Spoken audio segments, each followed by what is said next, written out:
গণতন্ত্র মানে শুধু ভোট দিয়ে প্রতিনিধি নির্বাচন করাই নয়, তার সঙ্গে জড়িয়ে থাকে দায়িত্ব, প্রত্যাশা আর জবাবদিহিতার এক অদৃশ্য সম্পর্ক।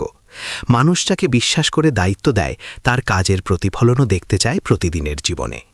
এই ভাবনা থেকেই সম্প্রতি সংসদের উচ্চকক্ষে এক গুরুত্বপূর্ণ প্রসঙ্গ তুলে ধরলেন রাঘব চাড্ডা। তিনি মনে করিয়ে দিলেন, গণতন্ত্রের শক্তি কেবল নির্বাচনের দিনেই সীমাবদ্ধ নয়, বরং তা বেঁচে থাকে মানুষের হাতে, মানুষের অধিকারেই। আম আদমি পার্টির এই সাংসদ বলেছিলেন, যদি কোনো জনপ্রতিনিধি নিজের কাজের মাধ্যমে মানুষের আস্থা ধরে রাখতে না পারেন, তাহলে সেই প্রতিনিধিকে পদ থেকে সরানোর অধিকারও জনগণের হাতে থাকা উচিত। তার বক্তব্য ছিল সরল, বিশ্বাস যেমন মানুষের, সিদ্ধান্তের ক্ষমতাও তেমন মানুষের হওয়া উচিত। রাজ্যসভাতে দাঁড়িয়ে তিনি রাইট টু রিকল বা জনগণের প্রত্যাহারের অধিকার নিয়ে আলোচনা শুরু করেন। তার মতে, ভোটাররা শুধু প্রতিনিধি বেছে নেবেনই না, প্রয়োজনে তাদের সরিয়ে দেওয়ার ক্ষমতাও রাখবেন। এটাই গণতন্ত্রকে আরও জীবন্ত করে তুলতে পারে। অনেকের কাছে এই ধারণা নতুন, আবার অনেকের কাছে এটি বহুদিনের এক অপূর্ণ দাবি।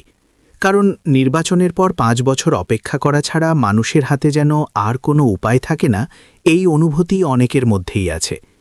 ভাবুন তো, একজন সাধারণ মানুষ কত আশা নিয়ে ভোট দেয়। রাস্তা, শিক্ষা, চিকিৎসা, কাজ, এই ছোট ছোট প্রয়োজনগুলোই তো বড় স্বপ্ন হয়ে ওঠে। কিন্তু সেই স্বপ্ন পূরণ না হলে হতাশাও জন্ম নেয়। এই প্রস্তাব সেই হতাশার জায়গা থেকেই যেন এক নতুন প্রশ্ন তোলে। জনপ্রতিনিধি কি শুধু নির্বাচনের সময়ই মানুষের কাছে জবাবদিহি করবেন, নাকি পুরো সময়টাই? অবশ্য এই বিষয় নিয়ে মতভেদ থাকাটাই স্বাভাবিক। কেউ মনে করেন এতে গণতন্ত্র আরও শক্তিশালী হবে, আবার কেউ বলেন এতে রাজনৈতিক স্থিতিশীলতা নষ্ট হতে পারে। তবু আলোচনা থেমে নেই, কারণ প্রশ্নটা মূলত মানুষের অধিকার নিয়েই। শেষ পর্যন্ত বিষয়টা হয়তো আইন বা নিয়মের থেকেও বড়। এটা বিশ্বাসের সম্পর্ক।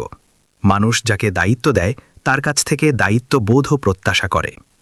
আর সেই প্রত্যাশার গল্পই আবার নতুন করে সামনে আনল এই আলোচনা। গণতন্ত্র শুধু ব্যবস্থার নাম নয়, এটি মানুষের অনুভূতি, আস্থা আর অংশগ্রহণের এক চলমান